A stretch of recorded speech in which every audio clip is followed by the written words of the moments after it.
Our 9 Cares Colorado Shares Food Drive is happening right now. We are partnering with King Soopers and food banks around the state to help feed those in need. And we're hoping to raise $750,000 for people battling food insecurity, which can have a number of impacts on our health. Here to talk about some of those impacts is our 9 Health expert, Dr. Payal Kohli. Thank you so much for coming in. Oh, good morning, guys. Appreciate it. So talk about some of the impacts of food insecurity when it comes to nutrition. Well, you can imagine 1 out of 10 Coloradans have food insecurity or have had it at some point in their life. And even for adults, but especially for kids, the nutritional impacts can be profound. So we're talking about vitamin deficiencies if you don't have regular access to food. We're talking about changes in our weight. And I mean both weight loss, but also weight gain. So we're thinking obesity is actually linked to food insecurity because people end up eating the wrong types of foods.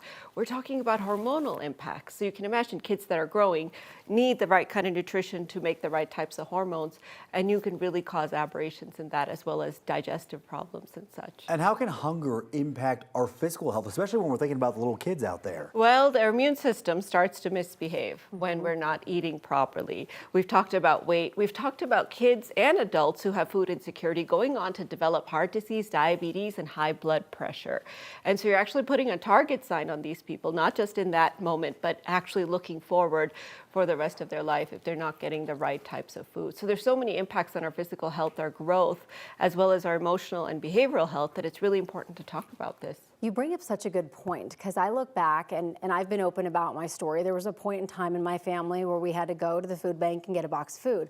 Well, it was government cheese and powdered milk and processed foods. Now, that was a while ago and some things have changed, but that's why it's so important to get the right nutrition, especially for these kids. So important. And we think about most affordable food and these food deserts, and people reach for boxed foods, processed foods, like you said, things with carcinogens and preservatives and things that can impact their health. So it's really important for the rest of the community because you know that people who have food insecurity, it doesn't just impact them, it impacts everybody around them because if they have more hypertension, heart disease, health problems, they're actually driving up healthcare costs. In fact, food insecurity is thought to be one of the biggest drivers of healthcare costs as well because people aren't eating the right types of foods. Well, let's take it even further though, not just your physical health, but also your mental health. How does that impact this? Yeah, so we're talking all kinds of mental health problems ranging from anxiety, you can imagine, not being able to know where your food is coming from, depression, feeling sort of socially isolated and depressed, but even problems like eating disorders. So people who have food insecurities are more likely to develop binge eating disorders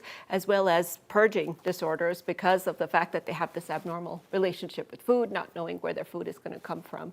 What are some ways that we can fight food insecurity? It's so important for us to think about doing this because this is impacting our kids, their behavior, their performance in school, their cognitive function. So the first and most important thing, I think, is to do what we're doing here, which is food drives that can help sort of not just raise awareness, but also provide access, especially over the holidays, to families for food.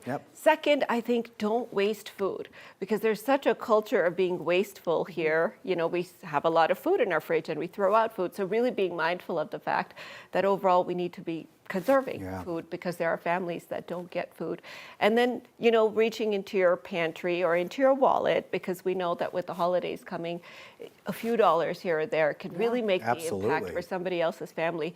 And again, knowing that you're not just doing it for them, you're doing it for our entire community, for our nation's economics, and just for making sure that everybody has a nice dinner over Thanksgiving and Christmas this year.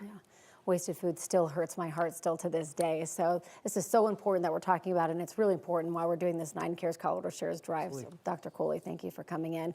Here's all the information for our drive. It's going on through Sunday, December 10th, so still plenty of time.